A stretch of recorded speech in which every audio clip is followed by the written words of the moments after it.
JP뉴스의 유재순 대표 안녕하세요. 네, 안녕하세요. 유재순입니다. 기자회견 지금 끝났죠? 네, 바로 좀 전에 끝났습니다. 어떤 얘기를 했어요?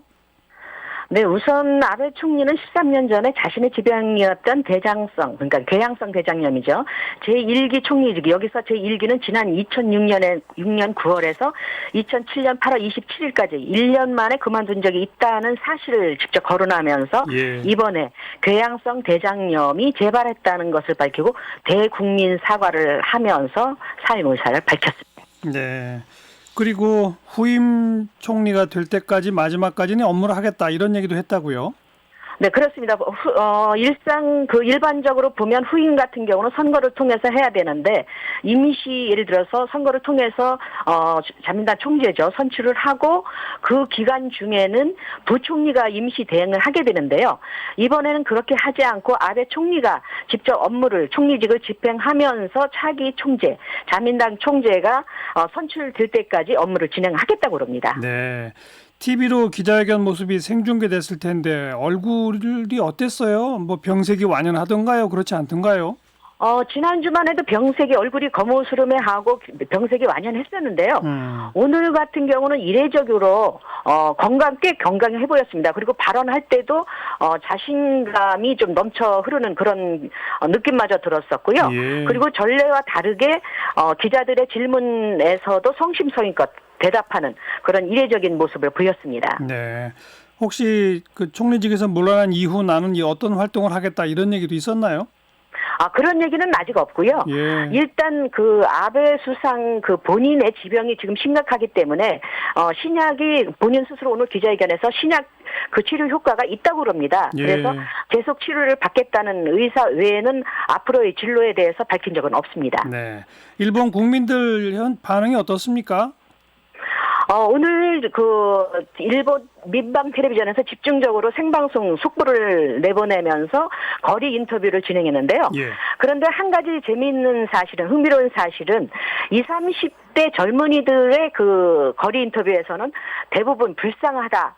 그리고 앞으로 계속 하는 것을 원했는데, 총리직을 이행하는 것을 원했는데 갑자기 건강 문제로 그만두는 것에 대해서 대단히 불쌍하다. 충격이다. 쇼크다. 그렇게 동정론을 폈고요. 예. 반면에 5, 6, 70대 고령자 측에서는 지금까지 말로만 거창했지 한 것이 뭐 있느냐. 경제적으로 경제화를 활성화시켰다고는 하지만 납치 문제라든가 코로나 사태 등 일련의 사회적 문제적인 그 문제에 대해서는 해결한 것이 아무것도 없지 않느냐. 예. 건강상으로 물러나는 것은 안 됐지만 좀 더 빠른 시간에 물러났어야 됐다라고 비판적인 의견이 많았습니다. 젊은 층들한테는 오히려 인기가 있었군요. 재미있는 것이요. 지금까지 기존의 여론조사에서도 20, 30대 지지층들이 압도적으로 그래요? 아베 총리를 지지를 했고요. 반면 5, 6, 70대 그 중장년층들은 비교적으로 아베 총리를 비판하는 축이었습니다. 그렇게 젊은 층에게 지지도가 높았던 특별한 이유가 있나요? 그것은 아베 총리의 그 발언 스타일 때문인데요. 예. 가령 고이즈미 주니치로 전 총리 같은 경우도 탤런트 정치라 그래서 굉장히 쇼맨십이 강했었거든요. 예. 그런데 예. 아베 총리의 경우에는 그 딱 두 마디입니다. 예를 들어서 대법원 판결, 징용 노동자 문제에 대해서도 1965년에 한일 협정 문제에서 다 해결됐다. 5억 달러로. 그런데 이제 그 한마디죠. 그리고 두 번째 발언에서는 그런데 한국에서 억지를 쓰고 있다. 이런 네. 식으로 항상 텔레비전에 나와서 그 캐치프레이즈처럼 두 문장으로 끝내는 경우가 참 많았습니다. 그렇기 때문에 요즘 20, 30대 애들은 길게 발언하는 것을 좋아하지 않기 때문에 네. 단문 형식으로 말하는 것을 굉장히 카피 형식이죠. 그렇기 때문에 일반 그 젊은이들 층에서는 압도적으로 아베 총리가 쉽게 정치를 알게 쉽게 설명을 하고 있다. 예. 그리고 잘한다라는 지지층이 많았습니다. 그리고 상대적으로 일본의 젊은 층은 상당히 좀 보수적 성향이 강한가 봐요, 그럼? 아니죠. 그건 아닌가요? 이게 이면성이 있는데요. 20, 30대들이 한류 문화, K-팝이라든가 한국 드라마에 대해서 열광을 하면서도 한일 외교 문제에 있어서만큼은 압도적으로 아베 정권을 지지해왔는데요. 예. 그 이유가 일본 한일 관계 역사에 대해서 아는 지식은 거의 없습니다. 네. 그렇지만 단면적으로 피상적으로 텔레비전에 비치는 딱 두 마디 한일 협정 때 해결했다. 5억 달러를 지불했다. 예. 그런데 한국 정부가 억지를 쓰는 것이다. 라고 이 두 마디에 모든 것이 함축돼 있다라는 설명을 해왔기 때문에 일본 젊은이들은 그대로 받아들인 겁니다. 역사를 알지도 못한 채. 알겠습니다. 네. 이제 후임 총리는 사실은 이제 자민당 내에서 총재를 뽑으면 끝나는 거잖아요. 네. 그럼 이제 당 내에서 뭐 앞으로 어떤 절차가 남아 있는 겁니까?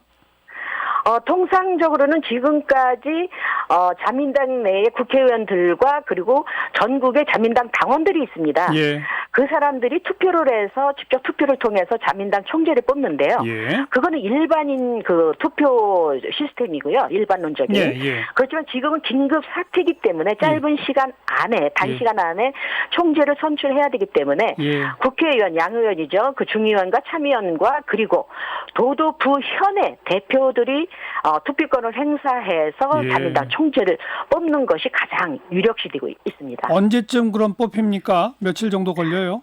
아직 그 일정에 대해서는 발표된 바가 없습니다. 그래요. 네. 가장 유력한 후보는 누가 지금 거론되고 있습니까? 이 재미있는 사실은요, 지금까지의 일반 그 마이니지나 아사히 신문, 교도통신에서 발표한 여론조사를 보면 압도적인 지지 그 1위가 이시바 시게루 전 방위청 장관인데요. 예. 그런데 현실적으로, 정권에 가장 가까이 있는 사람은 스가 요시대 간방장관입니다. 예. 그리고 자민당 제2실세죠. 니카이 그 간사장의 의중에 의해서 대체적으로 자민당 총재가 결정되는데요. 예. 니카이 간사장의 의중이 스가 간방장관에 실려 있느냐, 이시바 그 시게루 전 방위청 장관에 실려 있느냐에 따라서 예. 총재가 선출될 거라고 합니다. 그러면 이시바 시게루 아니면 스가 요시히데 둘 중에 하나라 이 말인데 두 사람 사이에 한일 관계에 대한 성향 차이가 있습니까? 없습니까? 비슷해요, 그냥? 아니죠. 이시바 시게루 간방 장관은 비교적 합리적인 그 의견을 나타내는 것으로 알려져 있고요. 그리고 예. 일본 언론에서도 그렇게 보도를 하고 있습니다. 그렇지만 스가 간방 장관의 같은 경우는 아베 총리 정책에 가깝습니다. 그렇군요. 우리 네. 입장에선 이시바 시게루가 되기를 좀 바라야 될 것 같은데 네, 그렇습니다. 지켜보겠습니다. 오늘 고맙습니다. 네, 고맙습니다. 일본 JP 뉴스의 유재순 대표였어요.